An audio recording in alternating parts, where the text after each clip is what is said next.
Assalamualaikum warahmatullahi wabarakatuh. Selamat siang, salam sejahtera untuk saudara-saudara sebangsa setanah air. Sebagaimana yang pernah kami kemukakan, sebagai Presiden Republik Indonesia, kita perlu adanya suatu jalan peradaban baru. Jalan peradaban baru itu sehingga kita dapat menegakkan ketuhanan, kemanusiaan, dan keadilan di Indonesia. Dalam mencapai itu, Indonesia harus bangkit. Oleh karenanya, dalam kesempatan ini, kami ingin menyampaikan kepada saudara-saudara sebangsa dan setanah air tentang kebangkitan Indonesia. Yang pertama, apa yang menjadi latar belakang kebangkitan Indonesia? Yaitu kita mempunyai kekuatan nasional. Kekuatan nasional itu berupa, yang pertama adalah nilai, yaitu nilai ketuhanan, kemanusiaan, keadilan, kemerdekaan, kebangsaan, demokrasi, pluralitas, kemajemukan, nasionalisme, kearifan, spirit pembebasan, dan cita-cita nasional yang tertuang dalam Pancasila yang merupakan dasar negara. Kekuatan nasional yang kedua adalah diri, yaitu manusianya dalam bentuk jumlah penduduk yang cukup banyak di dunia saat ini, kekayaan alam, sejarah, dan kebudayaan sebagai karunia Allah, Tuhan yang Maha Kuasa yang tiada ternilai. Kekuatan nasional yang ketiga adalah posisi, yaitu letak geografis Indonesia dilewati garis khatulistiwa di tengah belahan bumi utara dan selatan, memiliki dua musim, kemarau dan penghujan, di antara dua benua, Asia dan Australia, dan di antara dua samudra, Pasifik dan Hindia. Dihubungkan 4 selat strategis dunia, yaitu Selat Malaka, Selat Sunda, Selat Lombok, dan Selat Makassar. Dan posisi di bibir Pasifik yang merupakan kekuatan pasar yang diperebutkan dunia. Di samping kekuatan nasional, kita juga mempunyai tantangan nasional sebagai bangsa. Tantangan yang saat ini dimiliki oleh bangsa Indonesia, yang pertama adalah kemerosotan nilai. Kebangsaan, pluralisme, integritas nasional, integrasi nasional, kemanusiaan, dan berbagai nilai perekat persatuan bangsa, saat ini benih-benih disintegrasi makin menyebar. Tantangan nasional yang kedua adalah kemiskinan. Kemiskinan, keterbelakangan, kesenjangan, baik kesenjangan sosial maupun antar daerah, hutang luar negeri, ketergantungan, kerusakan alam, negara makin tidak mampu menjalankan perintah konstitusi. Tantangan nasional yang ketiga adalah globalisasi, perubahan geopolitik, geoekonomi, geopertahanan global, dan makin kompetitifnya kawasan Asia Pasifik, pergeseran kekuatan adidaya, hegemoni, dalam hal ini termasuk hegemoni dalam iptek, ancaman menjadi negara boneka, atau sekedar menjadi pasar, dan seterusnya. Kita mengalami perubahan sebagai bangsa. 2 dasawarsa setelah kemerdekaan, politik menjadi panglima. Hasilnya apa? Suatu konflik berkepanjangan. 3 dasawarsa berikutnya, ekonomi yang menjadi panglima. Hasilnya apa? Kemiskinan memang bisa ditekan, namun kerusakan lingkungan dan ketergantungan semakin menjadi-jadi. 1 dasawarsa berikutnya, Indonesia masih mencari bentuk. Demokrasi, hasilnya malah menjadi demokrasi liberal kebablasan. Dibayangi kemiskinan, hutang luar negeri, datangnya berbagai bencana, dan pemerintahan yang belum begitu sempurna, serta potensi disintegrasi. Dapat dikatakan bahwa dalam lebih dari 7 dasawarsa, apa yang semula menjadi kekuatan justru telah berubah menjadi tantangan. Sesungguhnya bangsa Indonesia yang paling tepat adalah bila mana menjalankan demokrasi yang paling sesuai dengan jati diri bangsa, yaitu demokrasi Pancasila dalam mencapai cita-cita para pendiri bangsa kita. Kita harus tahu Indonesia saat ini di dalam pusaran peradaban dunia. Seperti apa posisi bangsa Indonesia? Banyak pemikiran yang menyatakan bahwa abad 21 adalah abad Asia. Setidaknya yang ditunjukkan oleh gerak maju Asia, terutama Cina dan India serta Jepang. Bahkan Cina kini telah membuat lompatan ekonomi yang sangat penting, yang diperkirakan akan segera menandingi Amerika Serikat dan Eropa. Bahkan saat ini sudah melebihi Eropa. Optimisme sedang tumbuh dengan sangat kuat bahwa pada abad ini kendali tidak lagi pada Amerika Utara dan Eropa, tetapi juga Asia dan Amerika Selatan. Dalam pergulatan ini, dunia tidak lagi bicara tentang industri berbasis peluh atau keringat, melainkan industri dengan teknologi tinggi yang berbasis sumber daya manusia yang handal, yaitu sumber daya yang berpendidikan tinggi, berdedikasi pada kualitas, dan sistem yang dijalankan dengan meritokrasi, disiplin, dan nilai. Pertanyaan bagi bangsa Indonesia adalah apakah kita akan berada di baris belakang atau yang kita namakan halaman belakang dari kawasan Pasifik. Indonesia adalah negeri dengan kekayaan alam, sumber daya manusia, nilai, dan posisinya yang strategis. Oleh sebab itu, Indonesia sesungguhnya memiliki peluang sejarah yang sangat besar dalam membentuk sejarah dunia dan menjadi pusat dari sebuah peradaban baru di dunia ini. Untuk mencapai kondisi dan posisi tersebut dibutuhkan langkah sejarah, bukan sekedar langkah konvensional. Dalam hal ini dibutuhkan suatu bentuk kepemimpinan baru yang futuristik, kultural, dan kerakyatan yang akan kami coba terapkan dengan sebaik mungkin. Model kepemimpinan yang dibutuhkan adalah kepemimpinan yang mampu membuat lompatan jauh dan berpandangan ke depan, kepemimpinan yang menjadikan kebudayaan Indonesia sebagai kekuatan sejarah, dan kepemimpinan yang berpihak kepada rakyat, terutama mereka yang lemah dan dilemahkan, atau yang kami istilahkan memindahkan sudut kepresidenan ke hati rakyat. Itulah Indonesia. Apa yang akan menjadi kewajiban pemerintahan yang saat ini kami pimpin? Sebagaimana termaktub dalam pembukaan Undang-Undang Dasar Negara Republik Indonesia tahun 1945, yang menjadi kewajiban kita adalah untuk mewujudkan misi bangsa. Apa itu?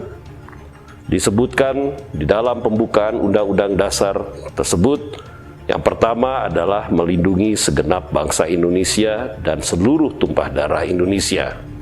Yang kedua adalah memajukan kesejahteraan umum. Yang ketiga, mencerdaskan kehidupan bangsa. Yang keempat, melaksanakan ketertiban dunia yang berdasarkan kemerdekaan, perdamaian abadi, dan keadilan sosial.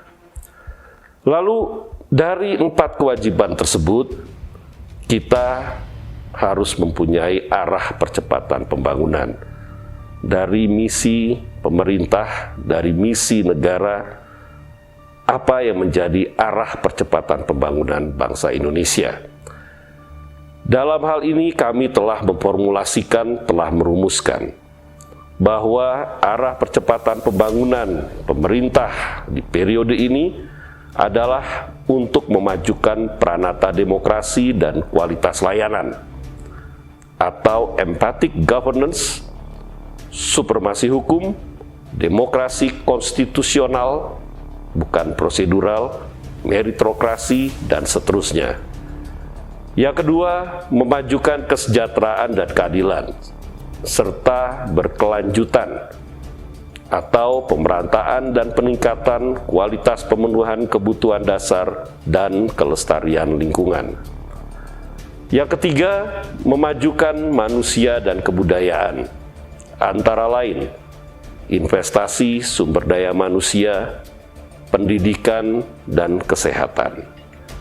Kemudian arah percepatan pembangunan selanjutnya adalah memajukan kekuatan produktif dan produktivitas nasional, antara lain pemberdayaan UMKM, transformasi pertanian berbasis agrarian reform atau reformasi agraria, transmigrasi prakarsa lokal, ekonomi maritim, dan seterusnya.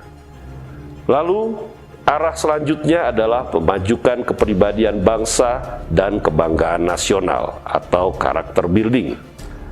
Yang berikutnya, memajukan pertahanan dan harga diri bangsa, serta aktif dalam menciptakan perdamaian dunia. Strategi baru sistem pertahanan, politik bebas aktif yang bermartabat. Kemudian, apa yang menjadi pokok-pokok persoalan bangsa Indonesia saat ini? Negara Kesatuan Republik Indonesia yang kita cintai. Yang menjadi pokok persoalan kita sekarang ini adalah pertama, kualitas sumber daya manusia dan kualitas hidup rakyat yang masih rendah. Angkatan kerja yang berkualitas rendah, pendidikan yang cukup rendah secara rata-rata, gizi yang buruk, penyakit, dan lain sebagainya. Yang kedua adalah infrastruktur atau sosial dan ekonomi yang tidak mendukung. Memang pada pemerintahan yang lalu sudah begitu cukup jor-joran dalam mengembangkan infrastruktur. Namun perlu adanya suatu koreksi, perlu adanya suatu evaluasi. Apakah infrastruktur yang telah dibangun di pemerintahan yang lalu benar-benar telah menyentuh masyarakat Indonesia yang berada di titik terbawah atau yang kita istilahkan dengan kalangan menengah dan menengah bawah, bukannya menengah dan menengah atas. Yang kemudian adalah birokrasi yang tidak profesional. Ini yang selalu kita alami semenjak Indonesia merdeka. Cenderung birokrasi melakukan abuse of power, sehingga belanja negara tidak menjadi stimulus pertumbuhan ekonomi, malah sebaliknya kinerja birokrasi justru menjadi kendala pertumbuhan atau ekonomi biaya tinggi. Pokok persoalan berikutnya adalah produktivitas nasional yang rendah dan penyempitan lapangan kerja. Deindustrialisasi sedang terjadi, pertanian terpuruk, dan lain sebagainya, atau besar pasak daripada tiang. Konsumsi melebihi produksi. Ekonomi makro tidak menopang sektor real, dan lain sebagainya. Persoalan berikutnya adalah ketergantungan pada luar yang sangat besar. Baik produk impor, baik itu investasi dari luar, maupun iptek dari luar. Ketergantungan juga telah menciptakan suatu sistem eksploitasi yang merugikan dan memarginalisasi anak bangsa. Pokok persoalan berikutnya adalah pasar yang tersentralisasi, terpusat di Pulau Jawa. Daerah-daerah yang lainnya pertumbuhan belum dapat menyebar. Persoalan berikutnya adalah melemahnya kemampuan lingkungan sebagai akibat dari kerusakan lingkungan yang parah karena hasil eksploitasi alam yang berlebihan. Kondisi ini diperburuk dengan bencana alam sebagai akibat dari kerusakan lingkungan tersebut, seperti banjir dan tanah longsar. Pokok persoalan berikutnya adalah tentara nasional yang masih membutuhkan upaya profesionalisme dan modernisasi, atau persenjataan kita, alutsista, teknologi pertahanan, manajemen, dan lain sebagainya harus ditingkatkan. Persoalan berikutnya, orientasi darat yang sangat kuat, sehingga mengabaikan potensi maritim, baik dalam produksi maupun pertahanan. Pokok persoalan berikutnya adalah erosi spiritualitas. Agama tidak dipahami secara utuh dan pada substansinya, melainkan menjadi sangat skriptualis dan malahan mengarah pada fundamentalisme yang sempit, paham radikalisme, dan intoleransi. Persoalan berikutnya, defisit kemanusiaan. Nilai kemanusiaan yang seharusnya terpancar dari kesadaran ilahiyah justru meredup. Yang muncul adalah tindakan yang merugikan dan melawan kemanusiaan, seperti kekerasan, jalan pintas, penindasan, dan lain sebagainya. Berikutnya, defisit kebangsaan. Merebaknya politik identitas yang menggunakan isu SARA, menjadikan sesama anak bangsa saling berhadapan sebagai musuh, dan itu menjadi ancaman bagi pluralisme dan integrasi nasional. Pokok permasalahan berikutnya adalah budaya global. Terjadinya kerusakan kebudayaan nasional akibat masuknya budaya global. Kebudayaan global atau asing semakin merasuk dan sangat berpengaruh terhadap kebudayaan bangsa Indonesia, sehingga memudarkan nilai-nilai budaya negeri sendiri, kearifan nasional dan lokal terus tergerus. Pokok persoalan berikutnya adalah potensi disintegrasi nasional, baik karena isu ketidakadilan maupun lemahnya pertahanan global, khususnya di bidang maritim dan di bidang keudaraan. Pokok permasalahan yang terakhir adalah globalisasi. Perubahan geopolitik, geoekonomi, geopertahanan, terutama kemampuan untuk mempersiapkan diri menghadapi kompetisi di Pasifik dan Selatan. Pokok-pokok persoalan yang kami kemukakan tersebut di atas pada dasarnya hanya sebagian dari kompleksitas masalah yang dihadapi oleh bangsa Indonesia untuk mencapai masa depannya yang lebih baik dan lebih bermakna. Saudara-saudara sebangsa dan setanah air, telah kami paparkan sebelumnya yang menjadi kekuatan nasional kita, yang menjadi tantangan nasional, yang menjadi arah percepatan pembangunan, dan yang menjadi pokok-pokok persoalan bangsa kita saat ini dalam rangka mewujudkan suatu peradaban baru yang membutuhkan adanya kebangkitan nasional. Dalam hal ini, kami ingin menyampaikan apa yang menjadi jalan kebangkitan nasional kita. Saudara-saudara sebangsa dan setanah air, jalan kebangkitan ini pertama kita harus memahami bahwa kemerdekaan adalah hak segala bangsa. Kemerdekaan itu adalah kemerdekaan atau berdaulat di bidang politik, yaitu dalam bentuk suatu pemerintahan nasional, bukan pemerintahan boneka, pemerintahan yang demokratik dan konstitusional. Yang kedua adalah kemerdekaan dalam hal ini berdikari di bidang ekonomi. Ekonomi nasional, kemandirian, pemerataan, keadilan, dan pertumbuhan yang akan mewujudkan kemakmuran. Kemerdekaan yang berikutnya adalah kemerdekaan dalam berkepribadian di bidang budaya. Contohnya adalah kepribadian, kearifan nasional dan lokal, dan perkembangan iptek. Tiga kemerdekaan itu yang telah diistilahkan oleh founding fathers kita menjadi istilah Trisakti. Masyarakat merdeka adalah keniscayaan sejarah. Oleh sebab itu, suatu rute baru harus berani ditempuh. Rute baru yang dimaksud dibangun di atas tiga landasan, yaitu yang pertama adalah New Democracy atau demokrasi baru. Yang kedua, Social Productivity atau produktivitas sosial. Dan yang ketiga adalah Character Building atau pembangunan karakter.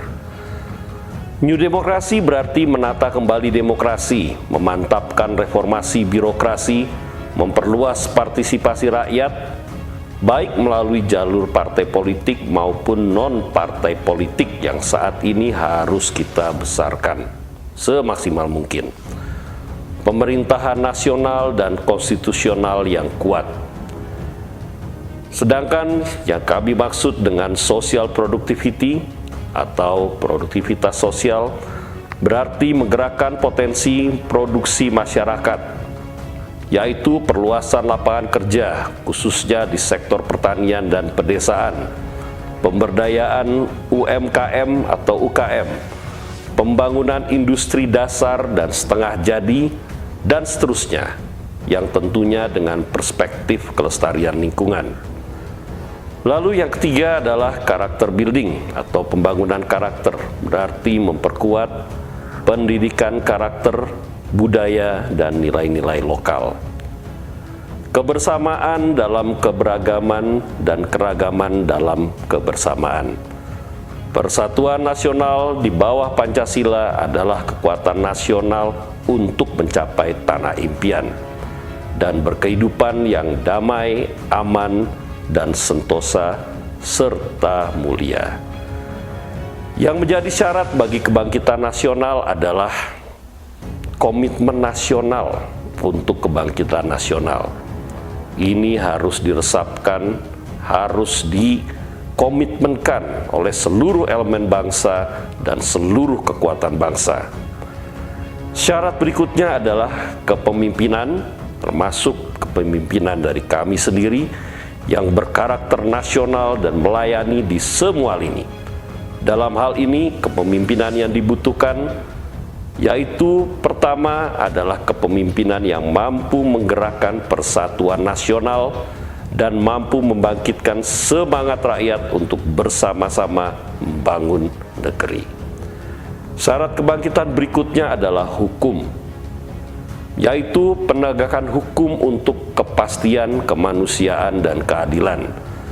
Meskipun hukum pada hakikatnya adalah produk politik, namun hukum harus dibebaskan dari kepentingan politik praktis dan orientasi kekuasaan jangka pendek. Syarat berikutnya adalah pemerintahan yang efektif dan konstitusional atau demokrasi konstitusional. Untuk mencapai pemerintahan efektif, dibutuhkan reformasi birokrasi yang konsisten, cepat, dan meluruh. Syarat berikutnya adalah modal sosial, yaitu partisipasi yang berdasarkan pada kesadaran akan kepentingan nasional dan kebangunan nasional. Lalu berikutnya, apa yang menjadi pokok pembaharuan dari pemerintahan yang kami pimpin saat ini? Ada 7 pokok pembaruan yang kami rasa perlu menjadi fokus, yaitu yang pertama adalah infrastruktur, yang kedua adalah pertanian dan desa, yang ketiga adalah pendidikan dan teknologi, yang keempat adalah pemerintahan dan otonomi daerah, yang kelima adalah industrialisasi, yang keenam adalah pertahanan, baik itu modernisasi maupun perubahan strategi pertahanan. Yang berikutnya adalah politik luar negeri, dan yang tentunya terakhir adalah kita akan terus-menerus memaksimalkan sumber daya maritim yang Indonesia punyai saat ini. Kemudian, apa yang menjadi jalan pencapaian kebangkitan nasional dalam rangka mewujudkan peradaban baru? Kebangkitan nasional, kebangkitan Indonesia membutuhkan kepemimpinan baru, kepemimpinan yang berpegang pada jiwa merah putih, kepribadian Pancasila, dan watak Bhinneka Tunggal Ika. Tidak hanya kami sebagai Presiden Republik Indonesia, namun semua pemimpin di seluruh institusi, seluruh organisasi, bahkan seluruh bangsa sebagai pemimpin dari dirinya masing-masing harus memegang teguh ketiga hal tersebut. Kemudian adalah kepemimpinan yang visioner, mempunyai pandangan jauh, pandangan yang memiliki motivasi untuk membangun peradaban baru. Kemudian kultural, kepemimpinan yang memiliki orientasi nilai kemanusiaan yang kuat, dan kerakyatan atau suatu kepemimpinan yang berpijak dan berpihak kepada kepentingan rakyat dan rasa keadilan rakyat. Bagaimanapun, panggung kekuasaan politik bukan panggung yang dapat dengan mudah dicapai, dan bukan panggung yang sepi dengan kepentingan pragmatis. Oleh karena itu, kepemimpinan baru yang saat ini kami pimpin, kepemimpinan yang harus membentuk sejarah, oleh karenanya membutuhkan upaya sendiri untuk dapat mencapai panggung kekuasaan tersebut, dan kemudian menjadikan kekuasaan yang ada sebagai wahana untuk mengubah nasib rakyat, mengubah sejarah, dan membangun sebuah peradaban baru. Jalan mencapai kekuasaan yang telah kami duduki saat ini atas amanat rakyat, kita namakan sebagai perjalanan suci untuk mengabdi kepada Ibu Pertiwi. Mengapa perjalanan suci? Karena perjalanan ini sejak awal disadari sebagai jalan pengabdian, bukan jalan mengejar kekuasaan. Oleh karena itulah, jalan pencapaian yang kami jalankan saat ini, kami namakan jalan Adi. Jalan utama, jalan terbaik, jalan kemuliaan. Lalu apa yang dimaksud dengan Adi yang kami sebutkan di atas? Adi yang dimaksud adalah A. Allah Subhanahu wa Ta'ala, Tuhan Yang Maha Esa atau hukum Tuhan. Tiada pencapaian yang dapat secara pasti sampai kepada maksud dan memberi makna tanpa izin dari Allah Subhanahu wa Ta'ala, Tuhan Yang Maha Esa, atau ketentuan dari hukum Tuhan yang merupakan manajemen alam semesta. Jika Tuhan menghendaki, maka terjadilah. D dari Adi yang dimaksud adalah daya dukung. Meskipun Tuhan memiliki kehendak, namun hukum Tuhan juga menegaskan mengenai pentingnya berusaha. Disinilah pentingnya mengembangkan daya dukung pencapaian. Adapun daya dukung yang patut dikembangkan adalah tim sendiri yang akan kami bentuk, baik tim inti dan formal, kendaraan yang telah kami naiki saat ini, jaringan yang telah kami bina dengan baik, dan basis massa yang mempercayai kepemimpinan nasional yang saat ini kami pimpin. Kemudian I yang kedua adalah integritas diri. Pencapaian kekuasaan haruslah transparan seperti yang kami contohkan. Dukungan rakyat harus didasarkan pada pengetahuan dan kebenaran akan pemimpin yang mereka pilih. Oleh sebab itu, integritas diri bagi pemimpin merupakan prioritas yang harus ditingkatkan kualitasnya melalui proses laku, pembelajaran, dan membangun visi sebagai cetak biru yang dikomunikasikan secara transparan kepada rakyat. Sebagai penutup, saudara-saudara sebangsa dan setanah air, negara masa depan adalah negara yang memiliki maksud dasar memberikan ruang baik bagi pertumbuhan individualitas maupun sosialitas. Negara tidak hanya memastikan bahwa seluruh upaya yang dilakukan untuk rakyat atau publik, respublika, akan tetapi juga memastikan bahwa kekuasaan dijalankan secara baik sesuai dengan prinsip demokrasi konstitusional terbaik, yaitu demokrasi Pancasila. Lebih dari itu semua, kita membutuhkan kepemimpinan nasional yang lebih mencerminkan suatu kemampuan untuk membangun harapan rakyat, menggerakkan seluruh potensi yang ada, dan mengelola kekayaan alam Indonesia menjadi fondasi bagi kekuatan nasional dan dipergunakan untuk sebesar-besarnya bagi kemakmuran rakyat. Itulah yang akan kami lakukan sebagai Presiden Negara Republik Indonesia yang telah dipercayai oleh saudara-saudara sebangsa setanah air untuk mencapai jalan peradaban baru sesuai dengan cita-cita proklamasi yang termaktub dalam Undang-Undang Dasar Negara Republik Indonesia tahun 1945 dan harus dimulai dengan kebangkitan nasional bersama yang telah kami sampaikan dalam forum dalam kesempatan kali ini. Kami akan memindahkan sudut kepresidenan ke hati rakyat. Terima kasih. Assalamualaikum warahmatullahi wabarakatuh. Salam sejahtera bagi semuanya.